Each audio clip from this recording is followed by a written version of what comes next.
Hello, everyone. I hope I'm audible. Can you hear me, Ira, Asha? Yes. Hello, everyone. A very warm welcome to today's session. I'm Sharmishta from Azim Premji University, and currently I'm speaking. I hope I'm audible. Can you hear me, Ira, Asha? Yes. Hello, everyone.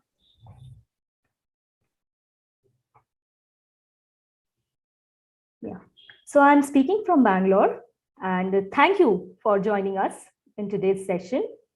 We will shortly begin the session, but before that, some quick instruction. Please be on mute while our speakers are speaking. And we will also have the Q&A session wherein you can ask your questions and we will try our best to answer them. You may post your questions in the chat box here, or if you want to come up and speak, please raise your hand and we will take them one by one. And for my friends who are watching the session on YouTube, you can also post in your questions in the chat box there. We will try to answer them here. So with this, I request Ira to take the session ahead. Ira is our faculty at Azim Premji University, and she's going to moderate the session today. Over to you, Ira.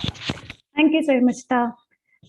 Welcome, everyone. Welcome to this panel discussion on ECCE and NEP 2020. My name is Ira, and I teach at the Azim Premji University.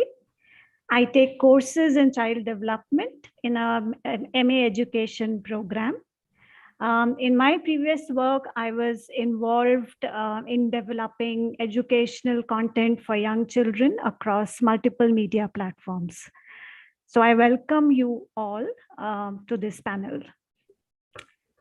So before we begin, just a few things that I wanted to really talk about with respect to NEP. So NEP 2020, like all our earlier policies, has given high importance to ECCE.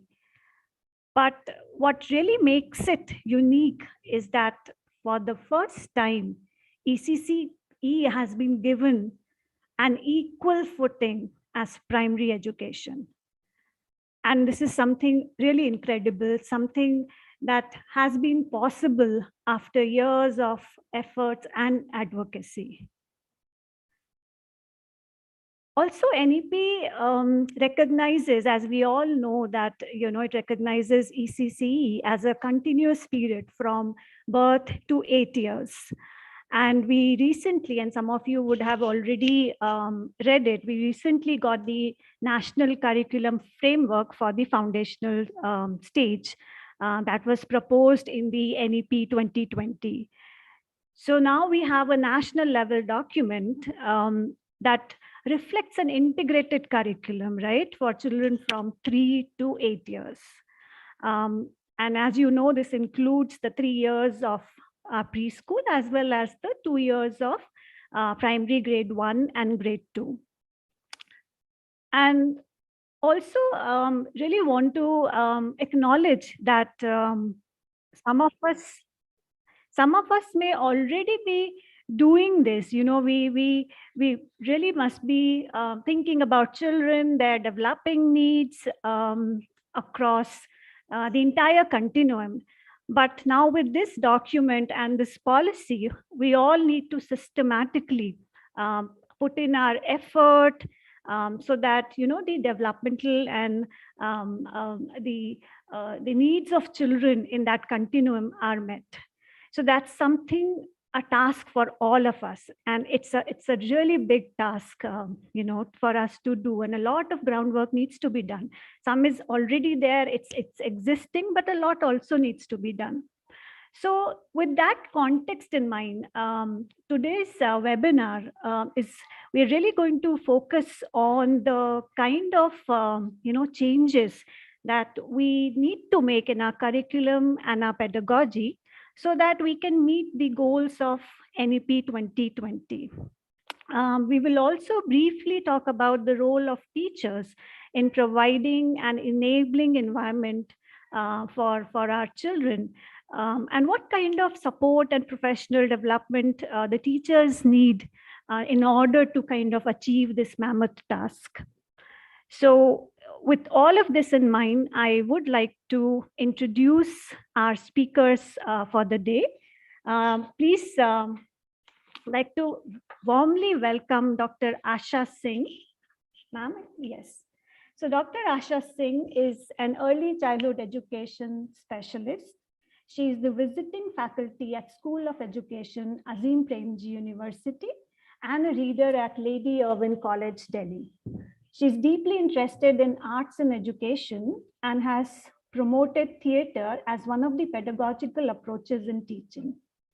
Dr. Singh is a member of National Curriculum Framework 2005, and she has conducted workshops with teachers, seminars with principals regarding actions that are needed in response to NEP at the school level. She has also contributed towards Indian experiences in disability studies.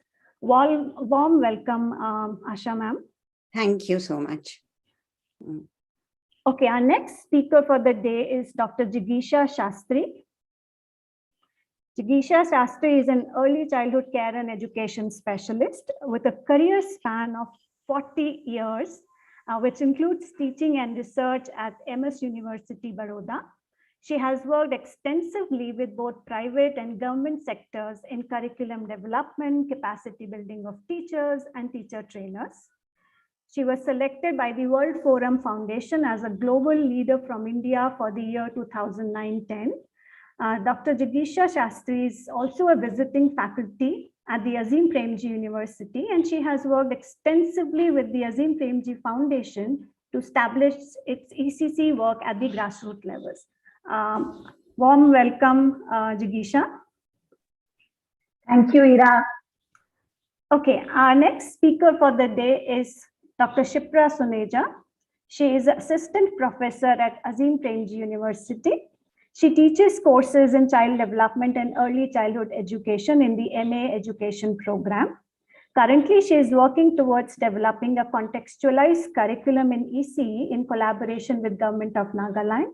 And she has worked with NGOs like Teacher Foundation, Aga Khan Foundation in areas of ECE, curriculum development, and promoting caring and sensitive environments in school. Welcome, Shipra. And so all four of us, also to mention, all four of us teach, in the early childhood education diploma program that is offered by the Azim Premji University.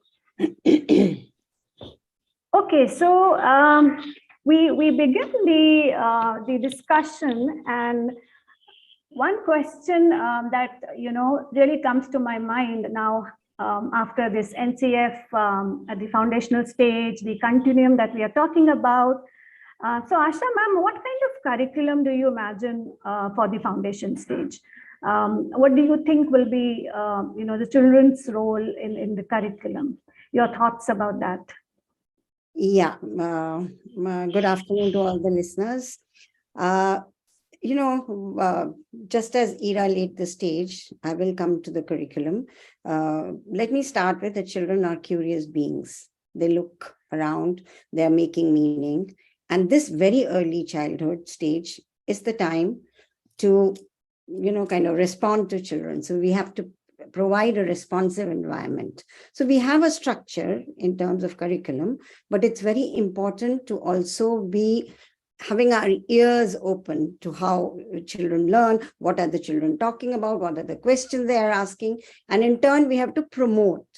But let me also kind of again expand on the stage of what the new dimensions of ECCE are. Just to say that it was happening earlier as nursery school or kindergarten. Now we call it early childhood care and education, and that's because the care part in these years is very important. And what NEP has done is, it has made, like it was said, that it's been talked about, but NEP within the domain of education has also made it a state responsibility. The state has taken the onus that, yes, the 3 to 6 year olds are important. Then they're also talking about foundational literacy and numeracy, which my co-panelists will elaborate also on.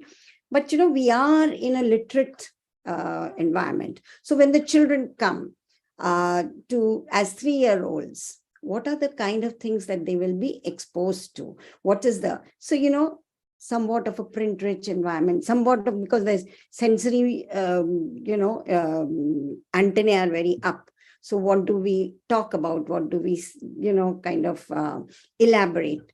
NEP also talks about cultural aspects. Now, what is that cultural aspect? So again, to say that in the schooling span 5 + 3 + 3 + 4, we are focusing on the developmental needs in terms of there are 5 domains of development, and which for the whole child development would be giving time to children to run and play, giving time to children to touch, explore, experiment, and in terms of providing a lot of activity-based things. We have to remember, and again, fleetingly, Ira mentioned about teachers. So orientation, we cannot expect children to sit and listen. They need activities. So building understanding. So in today's, we'll briefly take you to that. What are the needs? What are the restructuring modifications that will be required in the preparation for opening nursery schools or early childhood centers?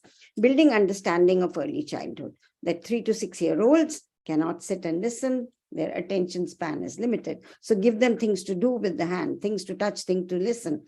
How we feel children, how do children feel?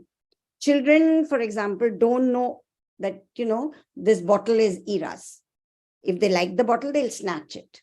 So in terms of even assessment, one question was asked that, what is assessment? It's as simple as from snatching to sharing.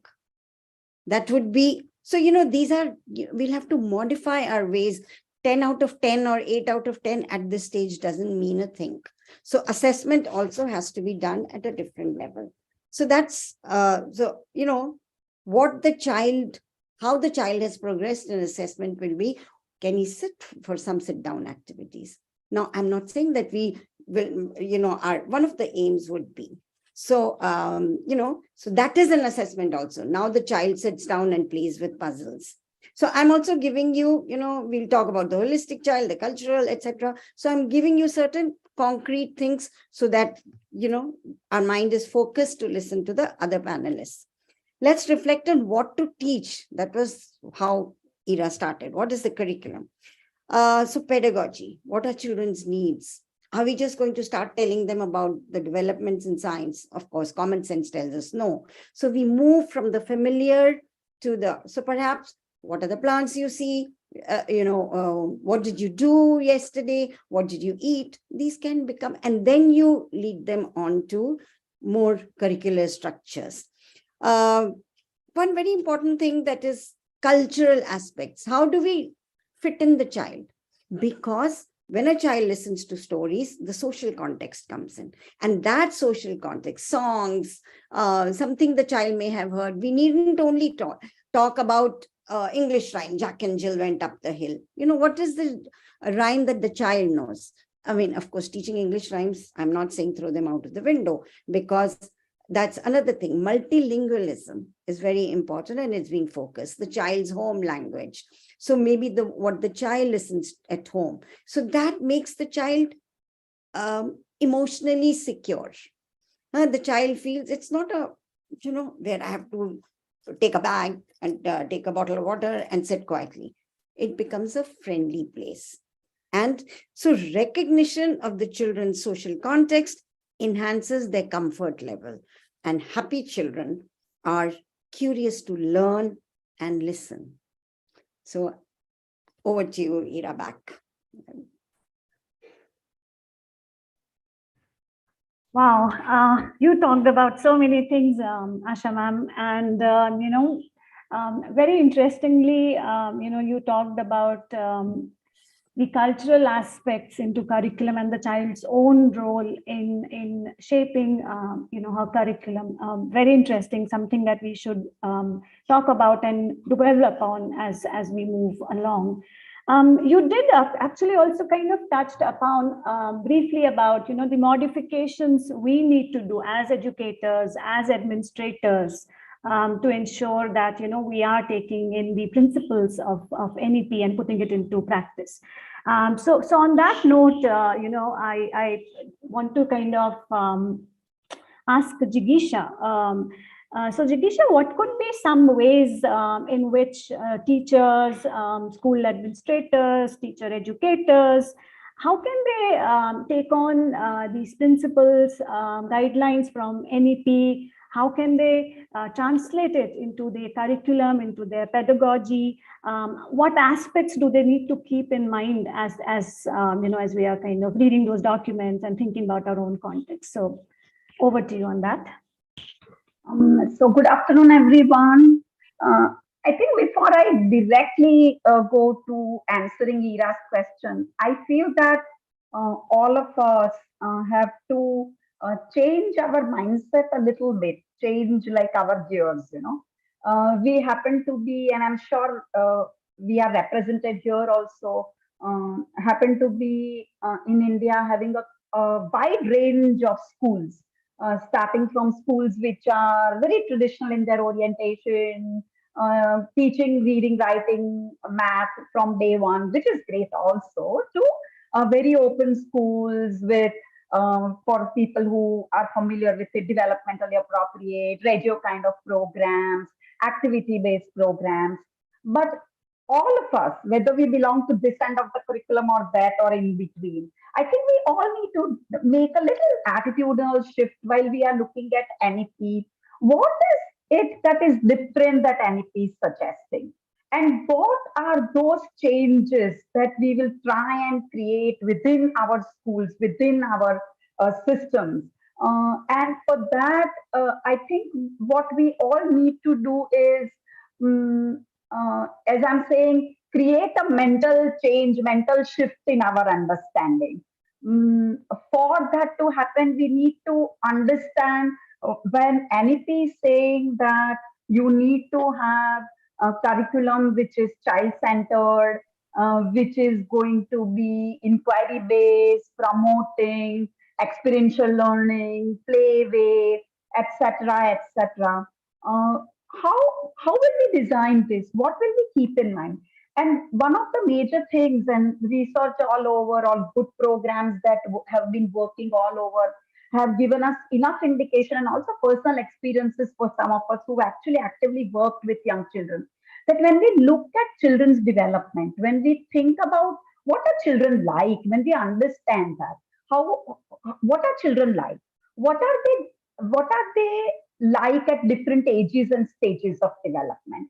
How do they learn? If we understand this core principles, then it will be easy for us to translate what NEP is saying, or what even understand the National Curriculum Framework doc that has just come out, the 2022 one, to understand what are they talking about. To bring about this shift, we will first, therefore, as I'm saying, have to understand what are our children like, and little bit of it Ashaji shared with us. What are they like at 3 years of age? What are they like at 8 years of age? Is there a connection between 3 to 8 years of age? Why are we bringing this whole 3 to 8 together? What are we seeing? What is this continuum that we are seeing? How is this continuum going to flow? So if my children enter at 3 years in my school, and this is the kind of curriculum content that I'm planning for them, how will the curriculum content be different for 4-year-olds? How will it be different for 6-year-olds and 7-year-olds? While the understanding of developmental stages and characteristics will guide us in the designing of the content, it will also guide us in deciding what pedagogy we will use. How will we teach our children, or how, let us look at it the other way, how will we provide opportunities so that children learn by themselves? Because they are all intelligent individuals, have come to this stage, with absolute proper brain development. How are we going to help them reach their potential? What strategies will we bring to the classroom? What activities will we bring to the classroom? What material will we bring to the classroom to do so that our children reach their optimal? And for that, teacher training or teachers building on their capacity, which is already there, strengthening our own capacities, building on our understanding of various things, I think is very, very essential. So much of research and especially to do with young children has been coming and it is being disseminated. I think we need to understand all of that and make changes in our curriculum. Ira, okay, and incidentally, NEP is also talking about, as I just mentioned, experiential learning, playway approach, reflective thought. All of these we need to bring into our curriculum, which is what we will have to do. Great, Jigisha. Thank you for bringing and focusing on what these children are like at different ages and stages in their development, and really kind of focusing us back on this critical aspect of child, children being curious, child as a learner. So definitely, I mean, when children are coming to our preschool or our school, they are bringing in a lot of experiences from their home. They are bringing in the culture, the values, also they're learning, in our schools. And what kind of supportive environment can we provide to enable them to, achieve their potential? Which really brings me to the next question, and something that you also talked about, the children as observers, children curious and learning through explorations, right? So how can schools support children? And we're looking at a continuum here from 3 to 8 years. So how can schools really support, build children's curiosity, nurture their curiosity, their explorations, etc. So Shipra, would you like to kind of respond to this question? The role of schools in supporting children's curiosity explorations. Thanks, Ira. Thank you. Again, welcome all from my side. And we, Dr. Asha Singh and Dr. Jigisha Shastri has put it out there how children are curious, learning constantly, and we all, in our experience with children, have seen them asking a lot of questions. They have questions about everything. They have this natural, inherent curiosity to engage with the world, to learn about the world. So this is what we need to work with. This is what we need. We shouldn't let go of it. So what NCF 2022 and NEP 2020 focus on it, tap on this amazing, beautiful curiosity that children have about the world, because this is going to help them understand or make sense of the world. Because how we imagine reality, how we construct reality. Reality is not just available for us to, sort of absorb. We need to construct reality. So I'll just use this. So a lot of us may have read or heard of this very important educational thinker, John Dewey. He says that children bring in, as very young children bring in 4 kind of impulses or, instincts when they come to preschools, early childhood education. The first is the impulse, it's the communication, the conversation, the social instinct that children bring in. So to communicate, to talk, to ask questions.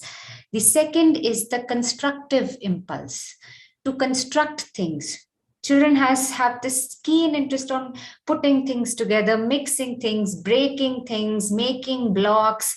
We get some bit tired when they are taking anything and everything around us and kind of making something out of it and so on. They need concrete experiences, therefore. The third is the instinct to investigate, to find out, to explore.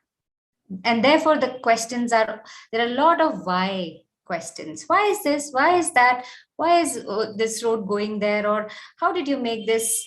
And so on. Why can't we go, to our nanny's house right now, and so on and so forth. And the fourth is this artistic expression, to create things, to make things, to use different forms of expression. What Dr. Asha Singh also mentioned, using songs, using art, using drama. They do a lot of pretend play to bring out things in very tangible forms. So what I think NEP focuses on is all these four impulses should be very actively with intent, not just by chance it happens or I did something and children had questions. Children will bring whatever they can bring, but we also need to provide opportunities actively for these impulses to sort of take place, for them to actually engage with these ways of learning and thinking. So this is what gives sort of birth to inquiry-based learning, which is stressed in NEP as well as NCF, which is any kind of learning is based on the need to inquire, which we are also then the focus we are bringing on is what is a child's purpose in learning something? Okay, why should a child learn something? What is a child's need? What meaning and relevance the child has? For example, if I'm teaching them A, B, C, D, this is what as teachers we want to tell them, no? Learn your A's, learn your B's, and CAT cat and BAT bat. What is the child's purpose in it? To copy down A's and B's and C's? Well, what is a child's purpose in learning how to write? Because they want to express things. They want to write a letter to their grandmother. They want to write a greeting card. So if we bring in the child's purpose into learning, it creates a connection to their context, their lives. That is how we are personalizing learning for them. So inquiry-based learning would enable or sort of demand from us as educators that we draw linkages to children's life and create relevance for them. So when a child is making a greeting card, a child may scribble, "I love my mother." These are the beginnings of writing, which I'm sure will be taken up a little later. So this is what inquiry in learning is.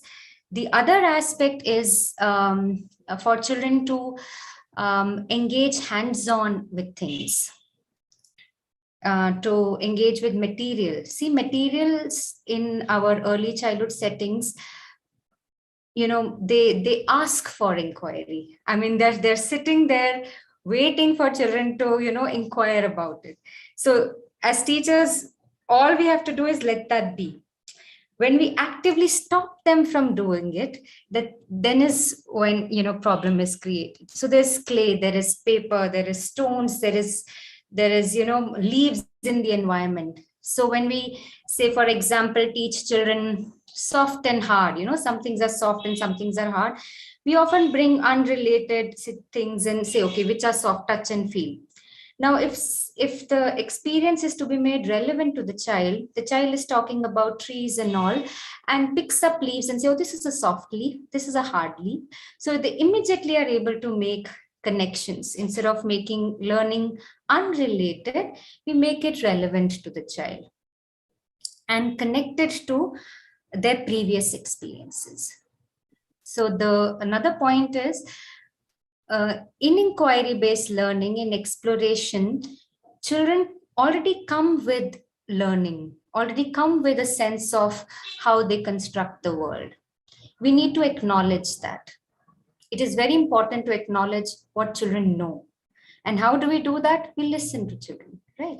Then only we know what children know and acknowledge it. So when we listen to children, we get to know, oh, the child knows this, and let me build this new knowledge. Let me challenge this child a little bit. So when you are, say, talking of trees, often we do is say, okay, parts of the tree. We make a list. We show them flashcards and so on. Now, the child has already seen a tree. The child has trees near their house. The child has trees when they come to school. On their way to school, they have been seeing trees. So can we ask children what they know of trees already? So any activity, any experience you want to introduce to the child, remember children already know something about it. They're already constructing knowledge about it. So it is important to start from where children are and then build on it. Then then there are many more eureka moments that happen with children when they make these very strong connections and they remember, because it is they who have constructed this knowledge. So they would remember it much more and much longer than when we teach them, these are the 5 things, these are the 10 things, and these are the 20 things you need to know in early childhood education. Anything else, Ira, for this? Or we'll come back. Yeah. Thanks, Chitra. Very relevant points to think about. And also, I was thinking in terms of execution and implementation. I mean, these are all very doable, strategies that can find way into classrooms if we have the intent, and we can kind of start from where children are, making connections, make learning relevant for them. So on the same lines, I was wondering about this another phrase in the NEP, also in the NCF 2022 about play-based learning, right? It gets a lot of emphasis, and this is like an open question to all the speakers. So what do we, what do we mean by play-based learning, right? I mean, if we were to unfold this concept a little bit, how would it look like? If we were to imagine, close our eyes, and if I have to imagine a classroom for 3 to 5 year olds or 6 to 8 year olds, I think just making sure that we are addressing the entire continuum as we are talking about it, and not associating play-based only to 3 to 5, but really looking at it. What would that classroom look like if I were to imagine? So any your ideas on that? Shall I? Yes, just- ma'am, please. There are 2-3 things to link play-based learning to what Shipra has very articulately listed out. One is, she talked about Dewey and the 4 instincts. The same gentleman wrote a book called Education as Experience, which is actually, for children, play is very important. And there's a very cliched term, but it has a lot of depth, which is play is children's work. So, and play in one moment, it's toys. Okay. But toys, children convert anything to toys. When they are sitting while the mother is cooking, and they're making, the children run to the vessels and the proximity of the mother, etc. And they make sounds. And then they, change the speed, change the thing. So, we can have little musical instruments in the class, and that play. So play-based learning is really, again, giving children something to do. But I also want to focus, and I'm sure Shipra and Jigisha will expand on it also, that is often for the teacher in a classroom, there are 30 children. I hope NEP also talks about, a glass ceiling on the number of children that can come, which is very important, because, you're talking about this. But however, many times I have understood that there will be many children in the classroom. So we have to think of groups. The teacher orientation, has to be both in terms of looking at the kind of questions children are asking, and then turn it into a teaching moment. So I was just, while I was listening to Shipra and Jigisha, children often ask questions like, why do we sleep at night? Why can't we work at night? Turn that into, let's talk about some things. And it's play. It's also, along with play, I think we also have to talk about the teacher orientation and modification, that the teacher has to be a facilitator. She could also pose a question, and children generated, encouraging children to ask questions will make the classroom lively, make it play-based, make it activity-based. So, a question can be, where does light come from? And often the thing is that children in urban big cities don't know where the milk comes from. Button daban is, you press a button and milk comes out. So inquiry, posing questions that today let's think about. So, it becomes playful, and more than play-based learning, it's the playfulness of the teacher-children interaction that becomes very important. So my appeal to the audience who are teachers, etc., is that, think of children as, little meaning makers, little scientists, little explorers. Children's eyes are often rounded. That's because they're really making meaning of the world. Like Shipra talked about construction, but also constructivistic, which is they're really talking and thinking, why?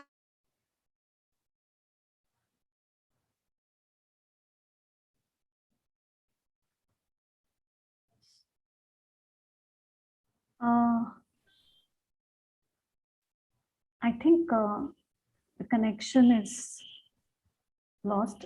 Internet must be a problem. I think the internet connection.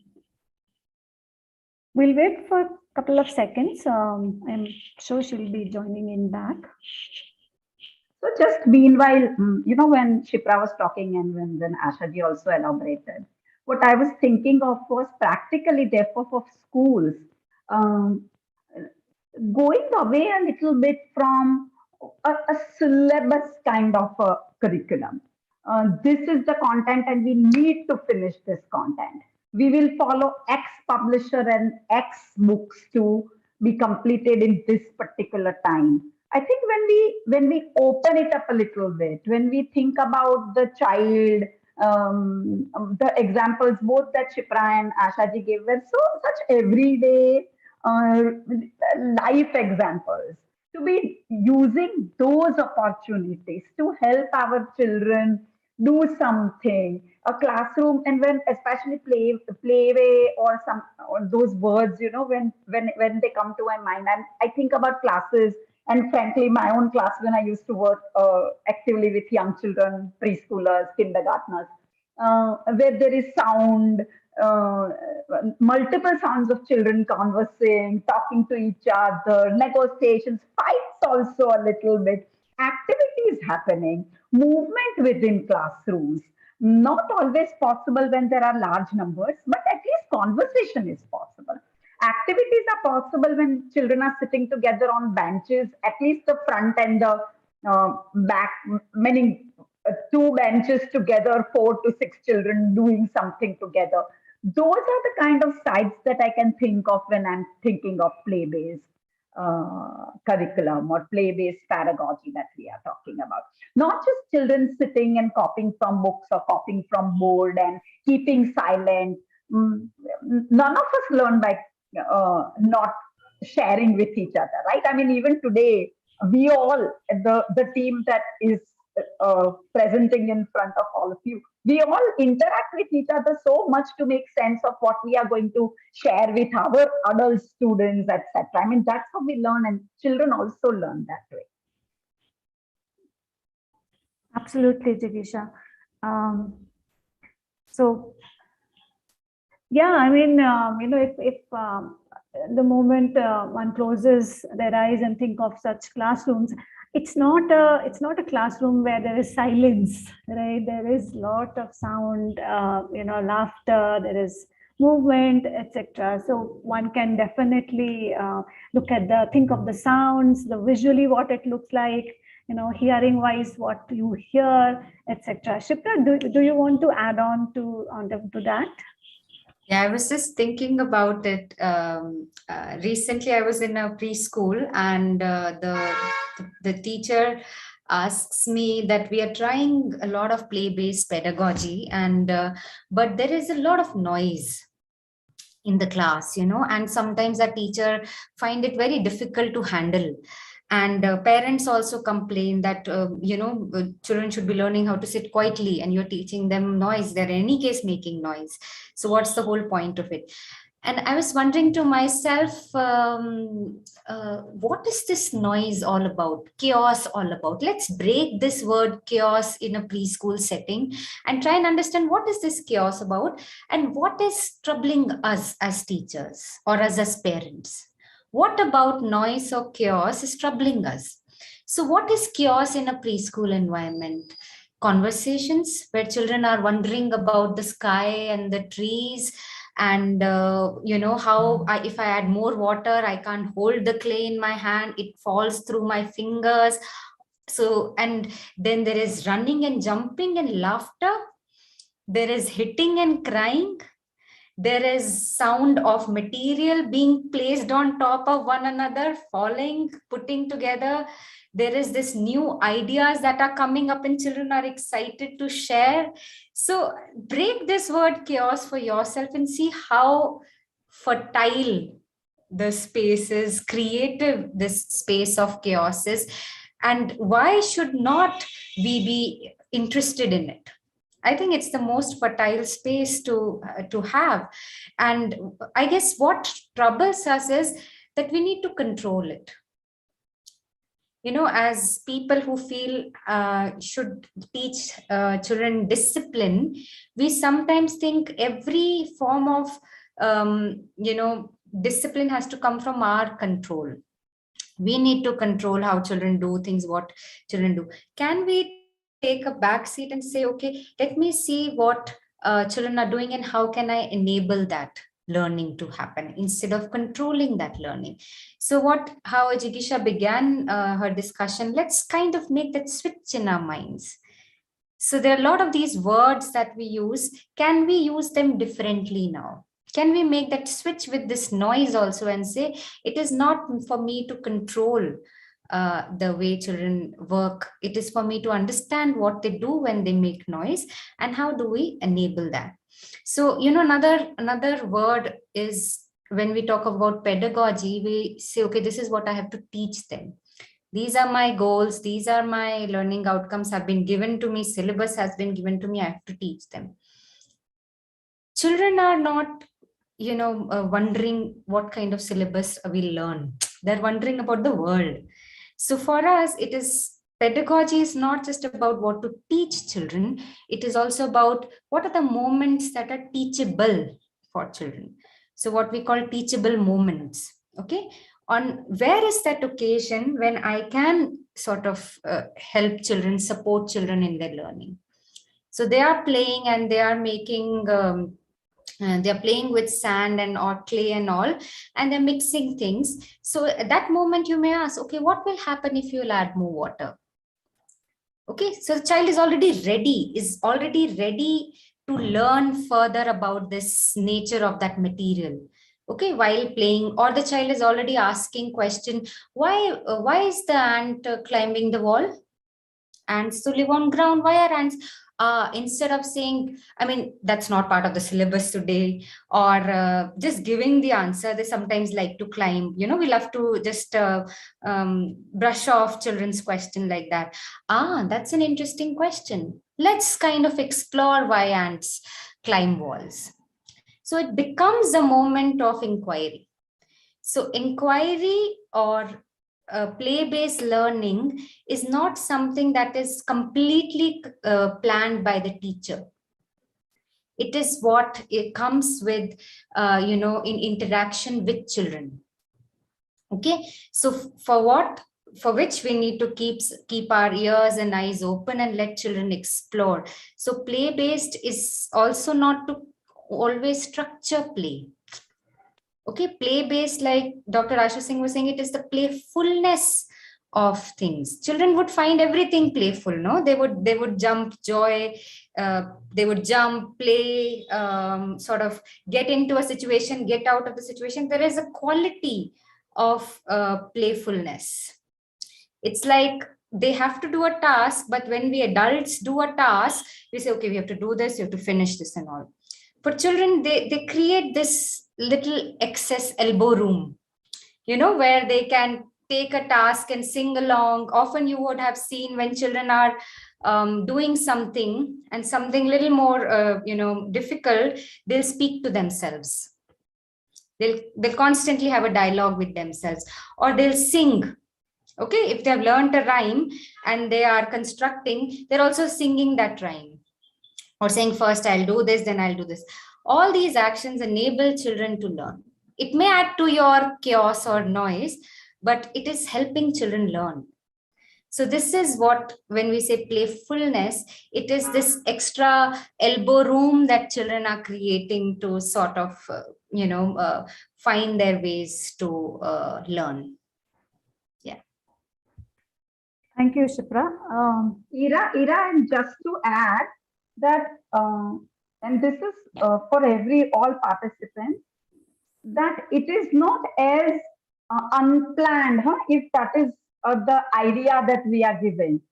Because it is not as if you are catching on every moment and designing something new. There is a proper plan behind it that we as teachers have actively participated in. But while we are planning and designing this curriculum, we are all the time reflecting on the reflective thought that goes for the children's curriculum is also for us teachers to create reflective thought processes.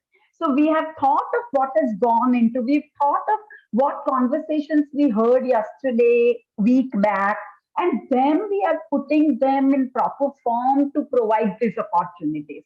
Like say, for example, in one of the ECCE diploma that Ira mentioned, in one of our second certificate programs, which focuses on curriculum, we talk about how all of these principles or these processes come together, and ultimately how do we bring all domains of development together to create something, to plan something. So as teachers, we go with this plan, we have something in our hands so we know in advance what we are going to do for next 10 days, 15 days, 1 month, etc. And so it's not again, the chaos is not in our minds. We are accepting this chaos, seems like chaos, but actually which is rich learning happening within our classrooms through planning. Thank you, Ira. Yeah, Thank you, and just Asha ma'am. yeah, and I just also want to add to, I might have missed a little bit. There's no current, but what Jigisha is saying is exactly on the, hitting the nail rightly, because it is unstructured so that the child feels he's being listened to, the child feels responded to. But we have, so sometimes you have to start with, as a teacher, sometimes you start with, I want to talk about rain today, or sometimes when the child talks about, both linked to the large structure that you want to have. I also want to add one thing about the foundational literacy and when to introduce writing and reading kind of a thing, that, when they talk about foundational literacy and numeracy, it's also, okay, what's your name? Names are very good, beginning things. Okay, your name is Ira. What's the sound that's coming? So, that's another way of introducing to the games to play, etc. Will sit down. Now, how many children are standing? So, through games, we are introducing what is called in now the big.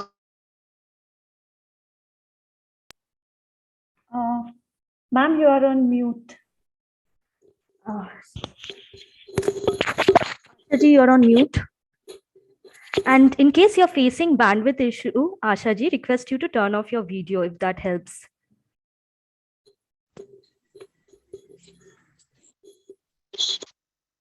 Yeah.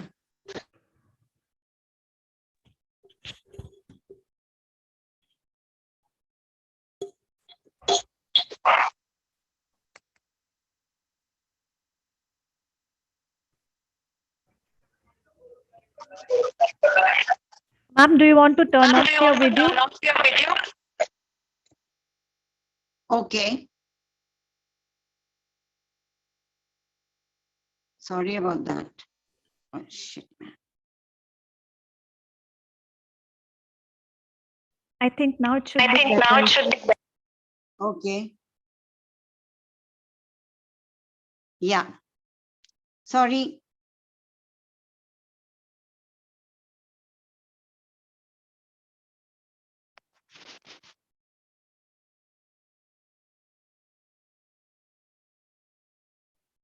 Ma'am, I'm not sure if Ma'am, you I'm not completed your sentence. No, I've come because if I'm unclear, then I'll come back later. You continue, please. Okay. Great. Asha ma'am has already kind of brought this in her conversation, because we are saying play-based learning, playfulness, and I'm sure some of us might be wondering about one of the mandates in NEP about foundational literacy and numeracy. Right. So in all of this, we also have to kind of think about and figure out how do we approach foundational literacy and numeracy in early years. So that's something, are they, do we think that play-based learning and developing FLN are in some way conflicting with each other, or is there a way that we can bring them together in appropriate ways as per the stages and ages of things Jigisha talked about. So Jigisha, would you like to address this, respond to this question to begin with? Yeah, Ira, in fact, I'm quite passionate about this. The idea is that it's very important for our children to learn to read and write. It is that we want our children to be good readers and writers, and to understand numeracy and mathematical concepts is something that all of us would want, because not only it is a vehicle, a tool for further learning, but it is also something that makes our practical life very easy. And in today's world, especially with reading writing, it's become such a very common thing. Even a simple use of, for example, a mobile phone, or using this apps like Google Pay and Paytms also need some functional literacy and understanding of numeracy, right? So that is definitely there. At the same time, one of the dangers of FLN coming to NEP, as far as I see it, and the questions that I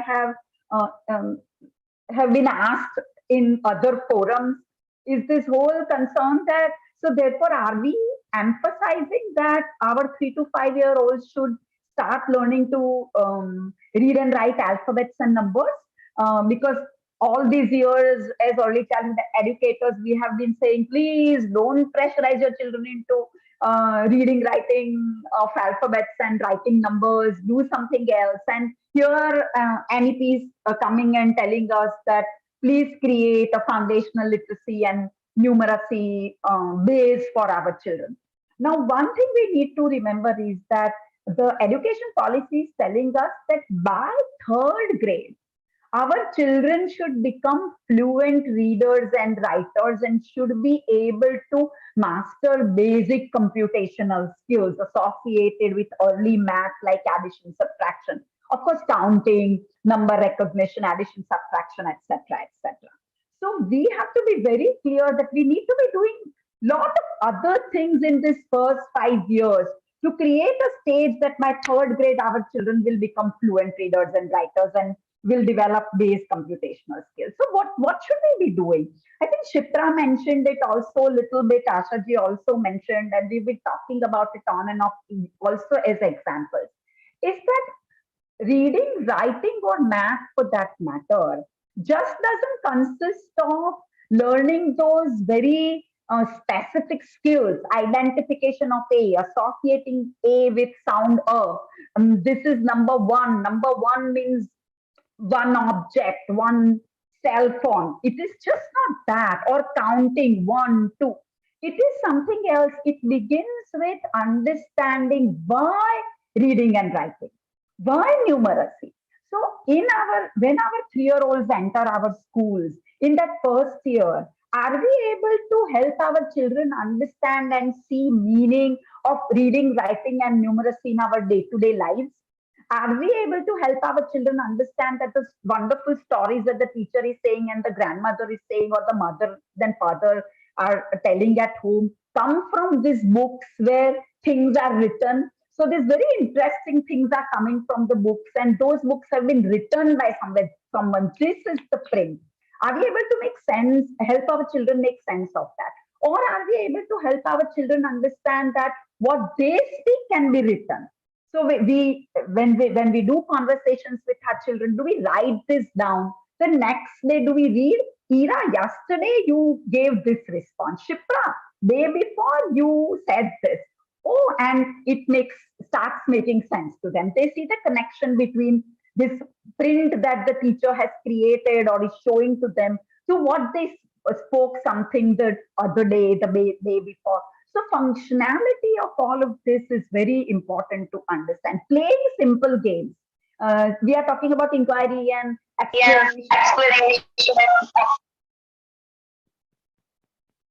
experiential learning. Are we creating simple signboards and telling them today all instructions will be through signs? And we've made stick figures and got them to do something, some actions. And every time I show this, you have to do an action. We don't need to be wonderful artists to draw something, just stick figures showing hands up. Are our children able to follow it? They are reading. Our young children are reading when they're able to follow those stick figures and make actions. So this is something that we need to understand. And the whole process of learning or establishing learning skills related to literacy and numeracy also are graded. So when we understand children's development and developmental stages, we would be able to create curriculum which is age appropriate for 3-year-olds, for 4-year-olds, for 5-year-olds, and so on till grade 2, which merges then into grade 3 appropriately. And it has to move from here to here, not decide what 3-year-olds should be capable of and then come down and bring whatever it is to nursery. No, we understand what our 3-year-olds are able to do, create our curriculum related to FLN accordingly, and then move further. Some concepts, and quite a few of you may have heard about this, and maybe following also, are these concepts of emergent literacy. That means that in this stage, literacy is emerging, it is unfolding. It is not necessary to teach our children A's and write those A's, but are we playing some phonic games with them? Are we helping them understand sounds? That sounds can blend sir and her and become sure. And are we helping them understand that these sounds together make words? Ji, gi, sha becomes jigisha. Shipra becomes shipra. Are we helping them do all of that? Are we playing these games? Are we helping them identify words which begin with sounds, etc.? Another very important aspect of emergent literacy is exposure to books. How many of us in our schools are putting books in hands of children and letting them explore, flip through pages, turn books upside down? In the process, help them understand what is the right side up, how should our eyes move from top to bottom, from left to right, flip pages. This is the curriculum or syllabus for grade nursery, for example. And then from then on, it moves slowly and you introduce the mechanics of reading and writing. That's the alphabets. Of course, there are ways in which you introduce alphabets, expose them to words. Oral language is very important for young children to build these skills. So are we providing opportunities where they have an extensive vocabulary? They understand the words and they understand the meaning of the words that we are using, so that next time in a book or while we are reading that book, that word comes in, they think, oh, this is familiar. I have heard this word before, and can make meaning of what is happening. This will aid the process of their learning that's there. So all of these, what we began with actually, that when you keep the children's developmental stages in focus, or children's development in focus, the way they learn in focus, and think about holistic development of children. So you are talking about promoting their cognitive development, language, social, emotional, physical, and creative. All of that, and you are designing a curriculum, you will automatically be providing a foundational stage for literacy and numeracy. Similarly, for numeracy, Are we giving them opportunities to count, share, divide? We don't have to wait for fractions to come in whatever grade it is. When we give a roti and tell our children to divide among ourselves, whatever themselves, we are teaching fractions to them, right? We are teaching division to them. So all of these has to be interwoven, and we need to look at this concept associated with the developmental stage, age, and the characteristics of young children and how they learn, and then create programs for them. Shipra, you or Ashaji, you want to add about excellence? I just wanted to kind of emphasize on the fact. Am I clear? Yes. Okay, I just wanted to emphasize, along with the beautiful examples that you're giving of fractions about, so as I mentioned when I was not very clear, that, playing games of sounds, etc. And another very important thing is building mathematical vocabulary, like less, more, up, down, because that then, you can just quickly link up also the, aspects of, because number operations, learning that numbers are written also, and numbers can be, in terms of quantity, increasing and decreasing. Another thing that comes to my mind is when we talk about literacy, that what I am saying, that's a beautiful point that you brought in, Jikisha. And one of the very important things is when young children, and later on in class 1 and 2, they can write their own story. But what in some schools, what we are doing is when children draw something, we say, what have you made? And we write, and then the children can beautifully, with those scribbles in the beginning of a 3-year-old also, they have a whole sort of things. One child drew a drawing and said, this is my auto which got spoiled. And then when I was writing and when he was describing, suddenly I started seeing the auto in the blurbs. So generating conversations with children, child-led things, is a very natural pathway for what the child is going to encounter. And then the beautiful examples were also given about letter, on festivals, writing to your grandmother, writing to your mother, or making a greeting card. All those are beautiful aspects of, inculcating a love for literacy and numeracy. Also in the past, like as I was saying, my direct work with children, and we've merged literacy with the activities that children are doing. So if they are playing with blocks or in the sand pit, then you provide writing material to them. And writing material, please remember, is just not ruled books with or pages with pencils. It can be for children, anything is writing, crayons and sketch pens. In fact, more variety the better. Bring all this material for children and give it to them and help them transfer the things they are creating into figurative images on paper. And tomorrow again, create those using those paper images to create those figures, 3D figures. All these kind of transfers, all these encourages, creates meaningful understanding of what, where and why and what is literacy.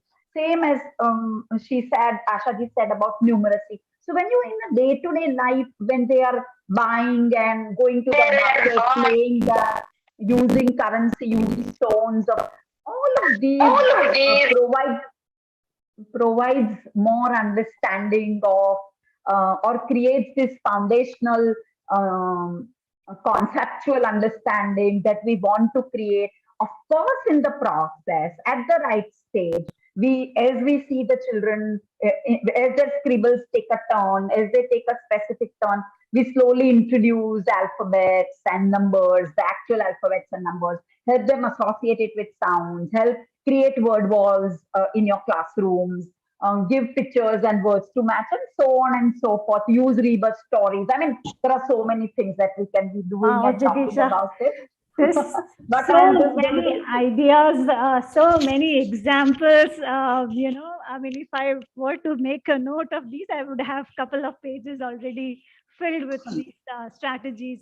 Really, I mean, very helpful and very useful strategies for classrooms that you all of you have touched upon, which brings me to kind of my last question on all of this is absolutely great, but the kind of effort, dedication, hard work, motivation it requires on the part of our teachers, right? I mean, there's already so much they're doing, and with all these fantastic ideas that you want to incorporate, it might become overwhelming. So the thing is that how do we equip our teachers, right? How do we build that enabling environment where they can seek out support, for their professional development, etc. So any ideas on those lines would be really helpful. Ira, just to be, playing your role of timekeeper, we need to address questions, and we are already 20 minutes. So maybe the teacher part can come after taking a few questions. Otherwise, we haven't.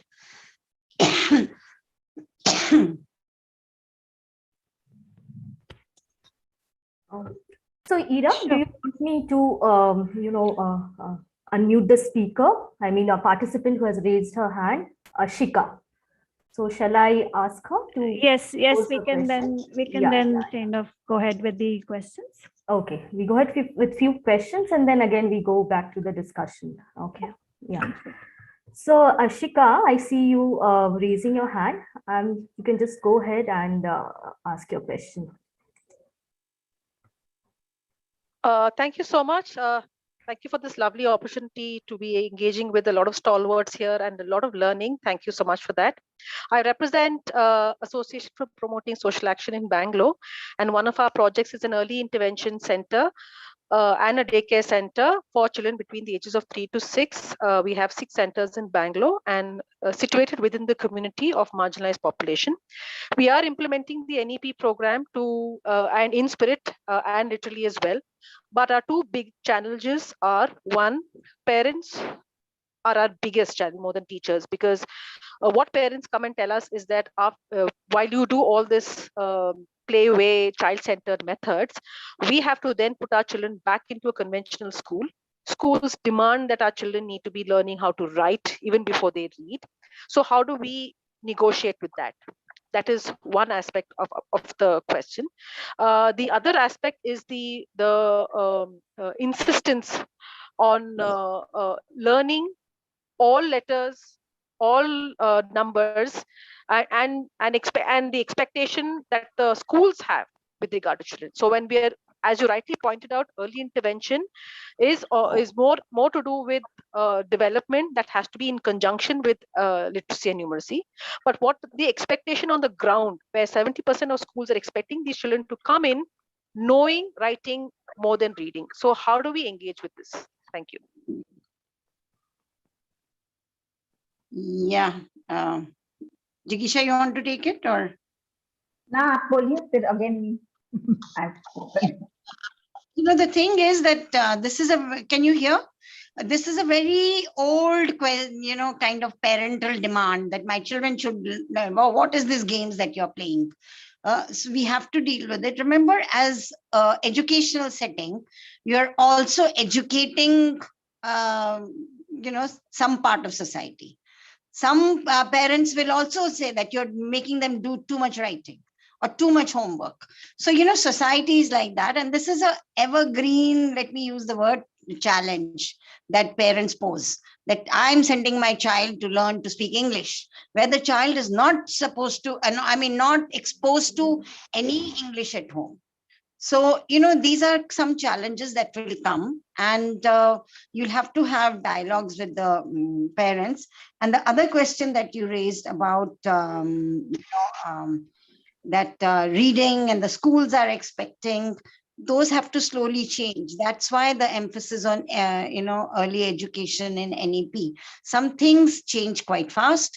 Some things organizations like you and, educators like us, along with you, have to slowly struggle to raise awareness about what is best for children. Okay. Yeah. Ida, next question or what? Just one thing to add here. I think it's also important that parents know different ways of learning that children sort of experience, okay? Because they also come from certain kind of experiences of education, which is very, instruction based or reading, writing based.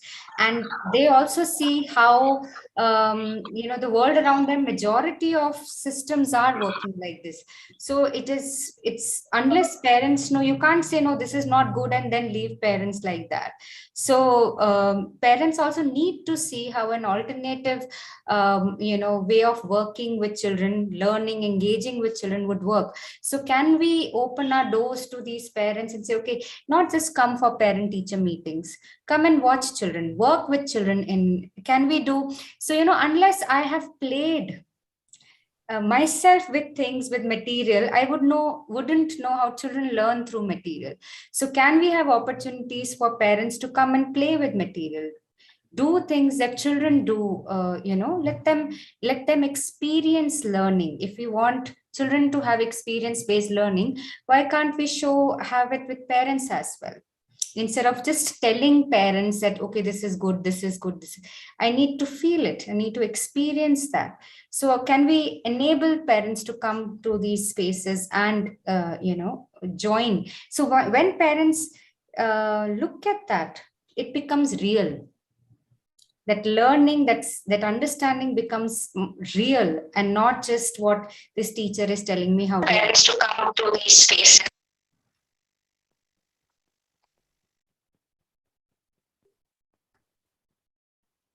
So we have a next question from Kritika. So Kritika, you may just go ahead and ask. So question from. Thank you very much. It's been a pleasure to be listening to some very experienced early years educators here. I'm an independent researcher, and I have recently finished a 2-year research project on early years education in private unaided school. Now, I've got 2 questions. So the first one is related to the private preschools. I know the NEP talks in general about the whole education system.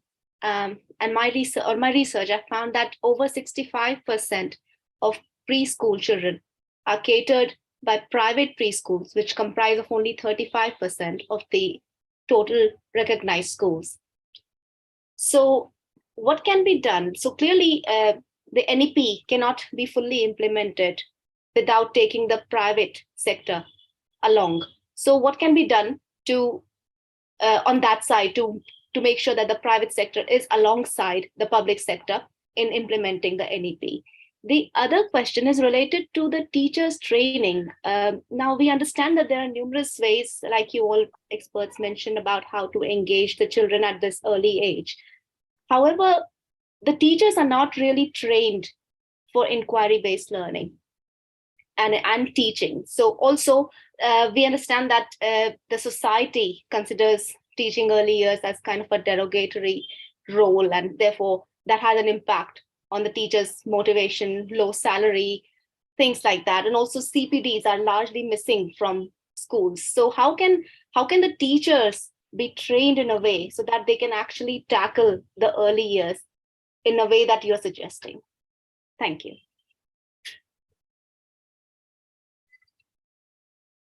Okay. Talking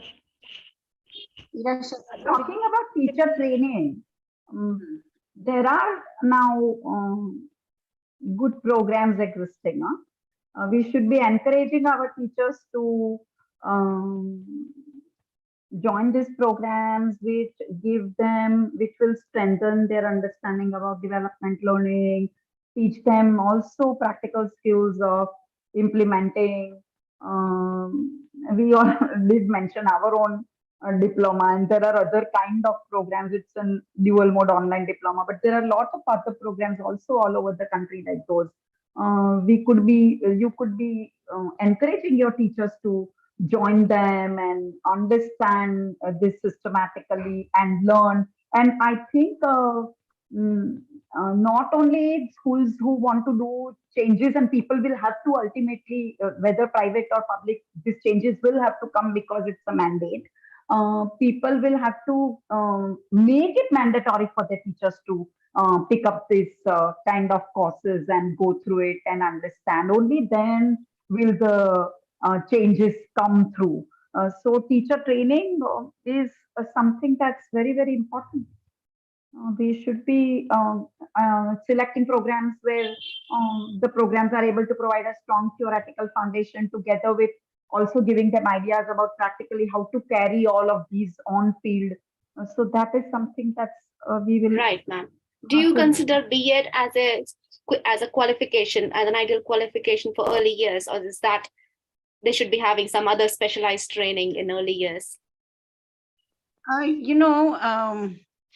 B.Ed is primarily for primary schools and elementary, Right. till elementary, and but there are programs for nursery school teaching and all, and people are just, we've been mentioning, Azim Premji runs, and in the last 5 years, many courses I have happened for training of early childhood teachers. And I think, just to premise your questions, we need to have a little hope and be optimistic. Things are happening. Many school systems are sending the teachers continuously for what is called teacher development, and they are being exposed to language learning, numeracy aspects. Many trainers of teachers come to courses run by NCERT, and so slow and steadily things are happening. And at present, the field of early childhood education is very dynamic and active. In the last 20 years, not even 20, 15 years, we've had a early childhood policy. We've had a NEP talking about so much. And with this mandate, things are going to change. And I think many of the private schools were actually also doing many of these things.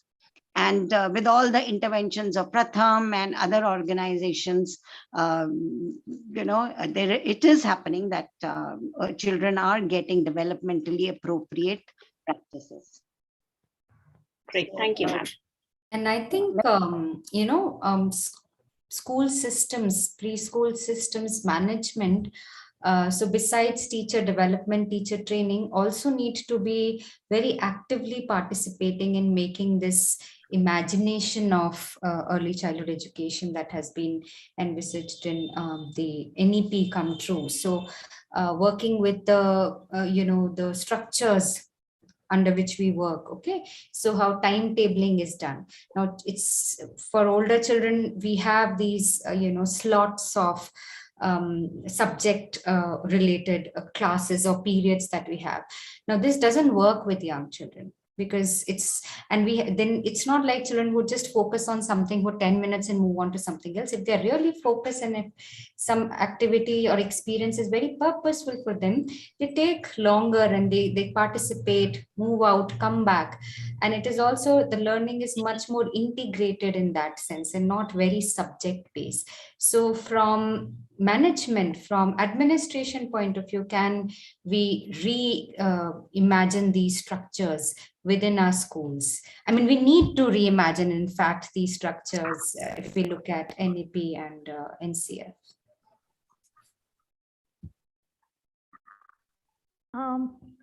There were a couple of questions in the chat box. I'm going to read it out. There are a couple of questions in the.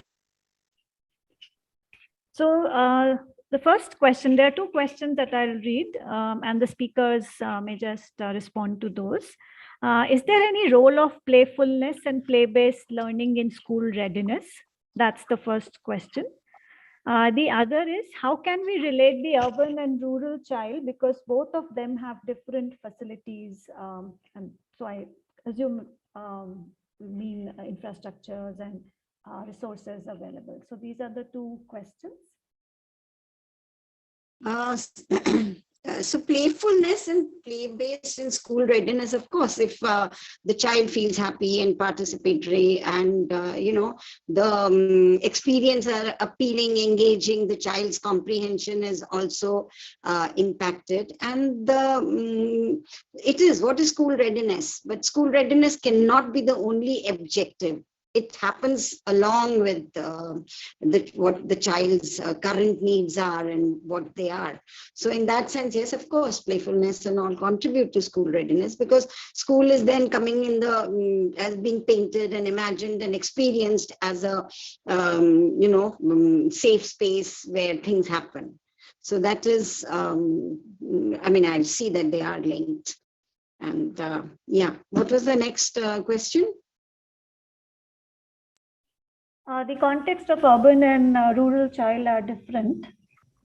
So Yeah, how can Jigisha and Shipra will have a lot to say. See, children are the same, whether they are living, the context is different. So our means of communication will vary, but the pedagogy, the systems will be the same. No, we will, even a rural child will like playfulness. Even a rural child would love to express and talk about what they are. So the pedagogical processes, the content will differ.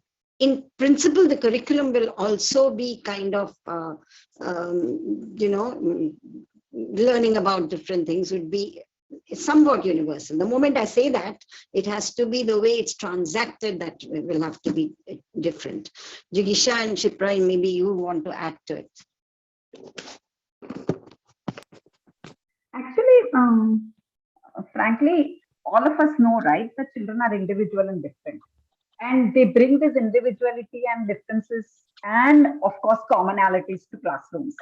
So in a way, even the question that has been in the TED Talks about children with special needs and inclusion, and I'm kind of broadly answering all this rural-urban divide and the inclusion aspect, etc. That we need to first and foremost understand that all children who come to us are going to be different. And in that sense, our curriculum is going to be, when we say contextual, we need to understand who's this group of children that is coming to us, what are their individual needs and capacities, and accordingly designing our annual activities and experiences for them. Like Ashaji said, the content will differ.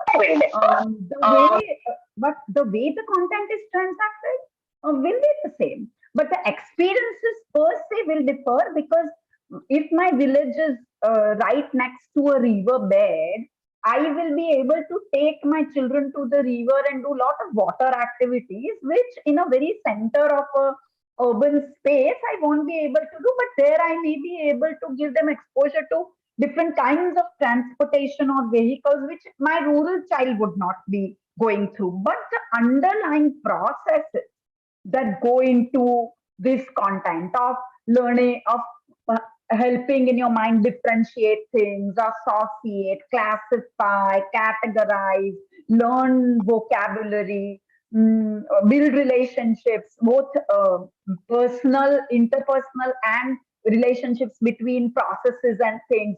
All these will remain constant irrespective of the content that's being transacted. So I think we need to be looking at it like that. Yes, there is to a great extent lack of infrastructure in our rural areas these days, but again, the other side of it, the rural areas are rich in and abundantly rich in the natural environment, which the urban child misses. So there are these things that we have to weigh and accordingly look at our curriculum. Shipra? I'll just like to address the school readiness aspect a little bit. See, that's exactly what the NCF is and the NEP are trying to, when they call it a foundational stage, they're trying to break that idea of school readiness, where when we look at school readiness, we see, oh, now things have to change as the child has become 5-year-old, 6-year-old. Now the child needs to sit and learn, read and write more than anything else. Play has to be made more structured or reduced, and other kind of school experiences need to be given. Here, when we look at the foundational stage, learning on a continuum, we are saying it's not just what the school expects that the preschool should now be taking up, but the experiences of the preschool or the way children learn in an EC setting should now also move to grade 1 and grade 2.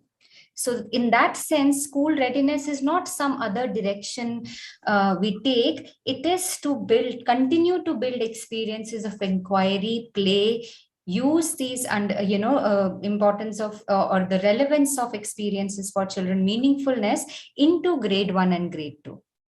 So instead of looking at that as school system as different ways of learning and preschool systems as different ways of learning, and hence transition means change in ways of working, we are looking at it as a continuum.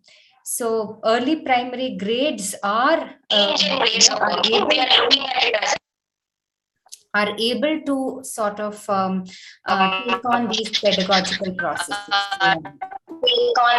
So that is a huge shift that NEP has brought into the EC space, and I think we need to understand how it changes the idea of school readiness for early childhood education.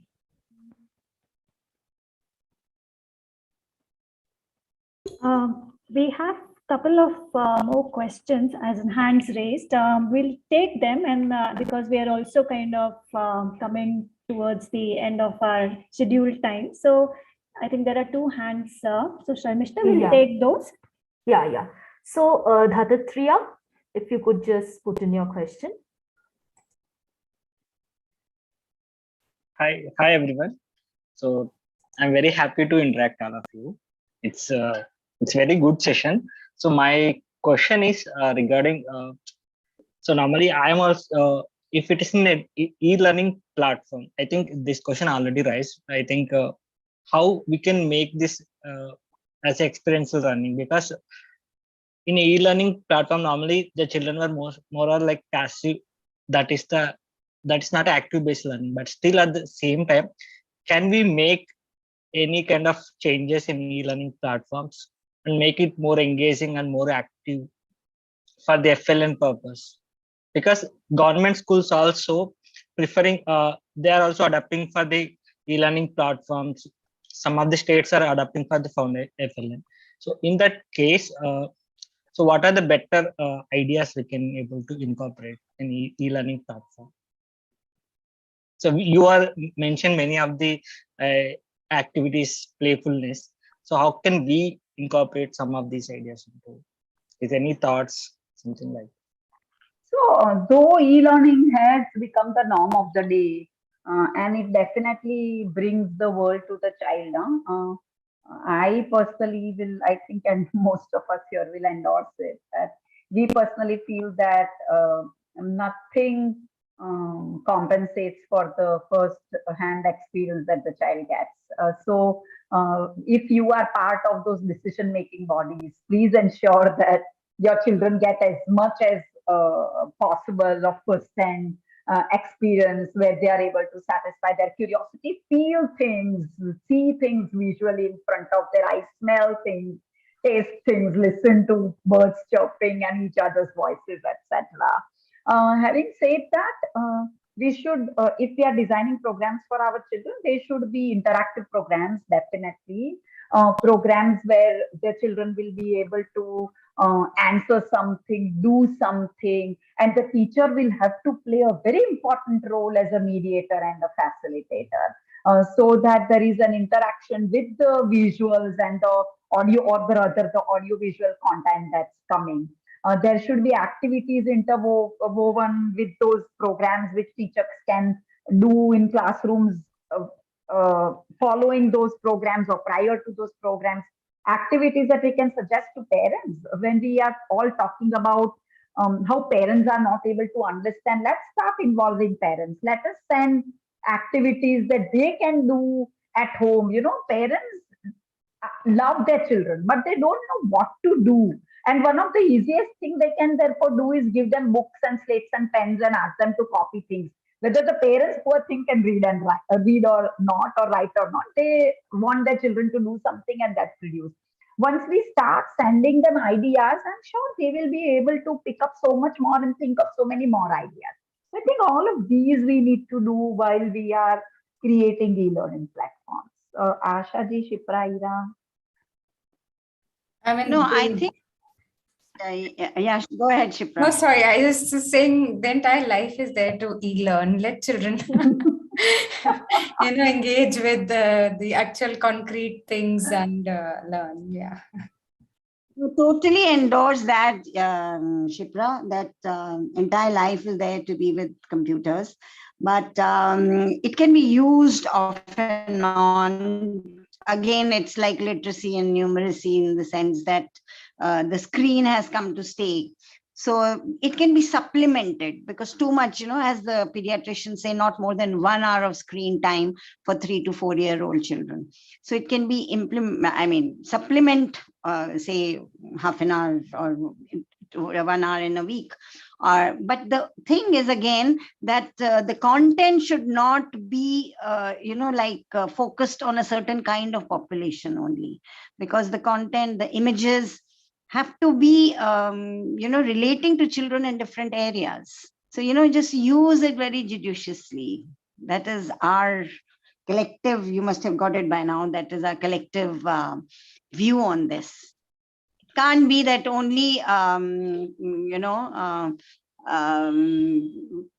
dresses and all, or, children who go to school, who take a bus to school are the only children. But some children come on cycles, some children come on, I'm just giving one off the cuff example. So programs should be used very, very carefully. Ira? No, ma'am. I think we all have elaborated on this aspect. The only additional point along with all these disclaimers would be how can we make the content more interactive so that it's not a child passively watching media over online or through television, but how can we build interactivity so that there is some amount of construction of knowledge even for the child. So that's the point. Wanted to add on. Okay, yeah. So I don't see anyone else raising up their hand. While Manav had raised, but now I don't see. But still, Manav, would you like to speak in case? Yes, thank you very much. Yeah. So I had a question. I thought the time is running. So the current method that is being used in the schooling environment is definitely a problem. That's what NEP states. So what are the new methods that needs to be adopted? Or if it is not part of this discussion, then, can we have some webinar where it creates a simple methods to move from the existing system to the new systems of learning for the early educators? So it would be very helpful. Thank you. Yes, that's what we were discussing in the webinar. About inquiry-based learning, play-based. Of course, these ideas are not just brought by NEP. It's been there, and the National Curriculum Position Papers in NCERT mention it, and it's been there in our language for some time. But I think what we need to be looking at and how we need to be reading NEP or NCF to 2022 is how to make them work and how to begin to believe in them and say, okay, these are the ways in which children learn and think and engage with the world, and how to sort of bring them in our structures and what shifts we need to make. And we have been talking about these ideas. These are not just ideas that children can do, but also the shifts that we as teachers, educators, administrators need to make in our thinking, and that will help implement them. Yeah. There's only one principle of good systems and good methods, and that is engaging with the children, encouraging the children to participate, really allowing children to experience, to explore, experiment, and experience. The 3 E's are very important. And there is no other shortcut, whether we have inquiry-based or, I mean, I can make inquiry-based also a boring system that now I'm showing you this and now we'll see what can you see. So, it's the way you interact anything. So, those are I mean, it's not a new or old or system, but it's just a shift of making things engaging, not, treating children as passive receivers of knowledge. To your ease, ma'am, I'll add another L. Listen to children. Just hear them out. Yeah, so triple EL. FLN. I'll add just one more question that was in the chat before we kind of complete and finish this session. So the question is, are there any exemplar programs or curriculum that the speakers would recommend taking a look at? Okay. Sorry, Ira, what is that? Are there any? Are there any exemplar programs or curriculum that you all would recommend taking a look at? There are series of going to school. They're very contextual in terms of teaching, in terms of children's participation, in terms of, and they're easily available on YouTube, and the context and how the context is used as a learning resource. Then, the programs of, there are films on good programs by NGOs also. And so I'm sure Jigisha will add a lot because, there's this whole APU program also, which is run extremely well with radiant children participating. And so please, Jigisha, you add to the list.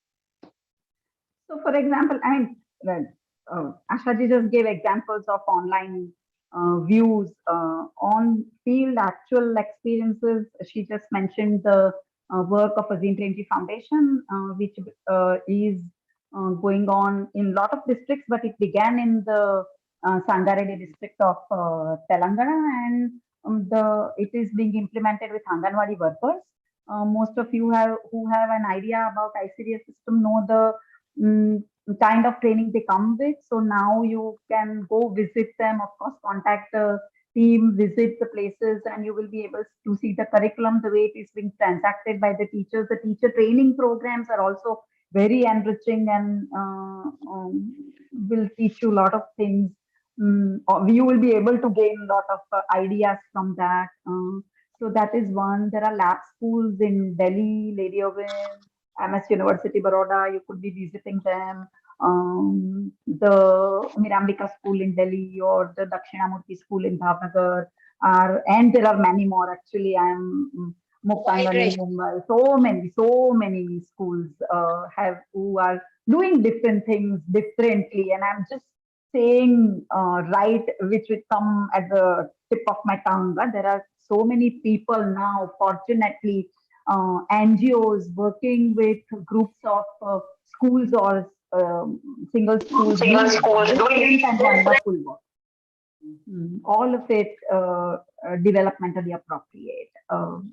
And you will be able to see so many of these ideas in action. To add to your list, there is this NGO called New Education Group, NAG Fire, it's called, and you'll find them. They're doing brilliant work in multilingual education and how they are, sourcing people to be able to. So sometimes in a school, there'll be 5 different tribal groups, each speaking a different language. And how they are able to reach out to the child by calling, one class 4 child to translate how will understand. So very innovative work.